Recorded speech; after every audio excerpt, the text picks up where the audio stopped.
तो दूसरे प्रश्न में लिखा है रुपए 49 को 150 बच्चों में बांट दिया गया। 49 रुपए है हमारे पास, इसको डिस्ट्रीब्यूट करना है 150 बच्चों में। प्रत्येक कुछ इसमें लड़की हैं, कुछ लड़की हैं और कुछ लड़के हैं। ठीक है, गिनती नहीं दी हुई है। टोटल 150 बच्चे हैं, लड़की और लड़का मिलकर 150 है। 150 बच्चों में कुछ लड़की और कुछ लड़का है। प्रत्येक लड़की को 50 पैसे मिले। कितने? 50 पैसे मिले, या इस तरीके से हम लिख देते हैं 50 पैसे। प्रत्येक लड़की को 50 पैसे मिले, प्रत्येक लड़के को 25 पैसा मिले, प्रत्येक लड़के को 25 पैसे मिले। तो बताइए लड़कों की संख्या क्या थी? ठीक है, तो इस सवाल को जब हम देखते हैं, इसका संबंध कौन सी प्रश्नावली से है? तो इसका संबंध बीजगणित से है। ठीक है, तो बीजगणित में तो बीजगणित के तरीके से हम इसको सॉल्व करेंगे। माना लड़कों की संख्या बराबर x और लड़की की संख्या बराबर y। लड़कियों की संख्या, ठीक है, यहां पर लड़की लिख लिया, लड़कियों की संख्या y, यानी x लड़के हैं, y लड़कियां हैं। तो इस x y को हम क्या करते हैं, अगर जोड़ दें, ठीक है, प्रश्नानुसार, ठीक है, प्रश्नानुसार अगर x को और y को ऐड कर दें तो बताइए कितना आएगा। अगर x और y को जोड़ दें तो बताइए कितना आएगा। तो प्रश्न में कह रहा है कि 150 बच्चे हैं। कितने हैं? 150। उन्हीं 150 में x लड़के हैं, y लड़कियां हैं। तो टोटल कितने हुए? 150 हुए। तो हम यहां पर लिख देते हैं 150, क्योंकि x लड़के हैं, y लड़कियां हैं। टोटल दोनों को अगर जोड़ दें तो 150 आता है। दोनों को अगर जोड़ दें तो 150 आता है। तो अब यहां पर हम देखते हैं इस y का स्थान चेंज कर देते हैं, यानी ये जो बराबर का निशान लगा है इसके दूसरी तरफ जब y को ले जाते हैं, किसी को भी आप ले जा सकते हैं, ऐसा नहीं कि मैंने y को ही साइड चेंज किया है। तो आप सोचेंगे कि y को भी क्यों किया चेंज, भाई x का क्यों नहीं साइड चेंज किया? तो भैया आप किसी भी संख्या का साइड चेंज कर सकते हैं। जैसे x बराबर 150 और माइनस y लिख सकते हैं, या फिर y बराबर 150 माइनस, अगर हम x का साइड चेंज करना चाहें तो y बराबर 150 माइनस x भी लिख सकते हैं। ये माइनस ही क्यों लिखा? तो इसका कारण है कि x प्लस में है, जब साइड दूसरे तरफ जाएगा, चेंज करेगा अपना साइड, तो वो माइनस में हो जाएगा। ये बन गया इक्वेशन 1। ओके, ये इक्वेशन 1 बन गया। पुनः जब हम प्रश्न को देखते हैं तो लिखा है कि 49 रुपए को बांटा गया। कितने रुपयों को बांटा गया? 49 रुपयों को। यहां पर लिखते हैं पुनः प्रश्नानुसार। पुनः प्रश्नानुसार भैया 49 रुपयों को जब बांटा गया तो लड़की को मिले 50 पैसे, प्रत्येक लड़की को 50 पैसे मिले। तो और लड़के को मिले 25 पैसे, लड़के को मिले 25 पैसे। अगर एक लड़के को 25 पैसे मिलते हैं और लड़के हैं x, लड़के कितने? x, तो बताइए टोटल पैसे कितने उनको मिले। तो हम क्या करते हैं, देखिए जैसे इसको मैं इस तरीके से सॉल्व करके बताता हूं। जैसे मान लीजिए कि एक बच्चे को 25 रुपए मिल रहे हैं, या एक बच्चे को 5 रुपए मिल रहे हैं। प्रत्येक जितने भी बच्चे हैं सबको 5-5 रुपए दिए गए, और बच्चे थे 3। कितने? 3।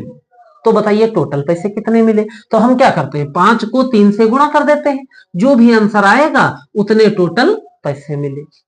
समझ में आया? तो सेम यही प्रक्रिया हमको यहां पर अपनानी है। पैसे कितने थे? 25। लड़के कितने थे? x। 25 और x की गुणा कर दिया, पता चल गया हमको कि लड़कों को कितने पैसे मिले। लड़कों को मिले 25x पैसे। प्लस लड़कियों को मिले पैसे थे 50, पैसे लड़कियों के कितने 50, और संख्या थी y जो हमने भी किया था 5 रुपए, संख्या थी 3, इनकी गुणा किया, हमको आंसर मिल गया। सेम वही हमें यहां करना है, सिर्फ गुणे का निशान नहीं लगाया, कोई बात नहीं, अगर लगा दें तब भी कोई प्रॉब्लम नहीं। उसके बाद अब दोनों के पैसों को जोड़ दिया तो सवाल कह रहा है कि टोटल 49 रुपए है, कितने 49 रुपए, लेकिन यहां हम अगर 49 लिख दें तो ये गलत हो जाएगा। क्यों गलत हो जाएगा? इसका कारण है भैया कि ये 25 पैसे हैं, ये भी 25 पैसे 50 पैसे हैं, तो यहां पर भी हमको 49 रुपए को पैसे में कन्वर्ट करके लिखना है। तो किस तरीके से भाई, 49 रुपए में कितने पैसे होते हैं, तो आप 100 से गुणा करके देख लीजिए, तो कितना आएगा 4900, कितना 4900 यानी 4900। ठीक है, ये बन गया समीकरण 2। अब समीकरण 1 का मान समीकरण 2 में डाल देते हैं। भाई y के स्थान पर 150 माइनस x लिख देते हैं, तो यहां लिखेंगे 25x प्लस 50 और उसके बाद ब्रैकेट में y। अब यहाँ y जो लिखा हुआ है इसके स्थान पर हम क्या लिखेंगे, y की वैल्यू है 150 माइनस x, यानी जहां पे y है आप वहां पर 150 माइनस x लिख सकते हैं।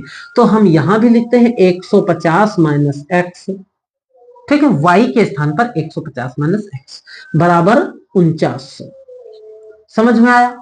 उसके बाद यहाँ 25x तो हम सेम लिख देते हैं, प्लस 50 और 150। भाई इस ब्रैकेट को अगर हम हटाते हैं, जब ब्रैकेट को हटाते हैं तो, और यहां पर कोई निशान ना हो बीच में, ब्रैकेट से पहले वाली संख्या और ब्रैकेट वाली संख्या के बीच में कोई निशान ना हो, तो उनकी आपस में कर दी जाती है गुणा।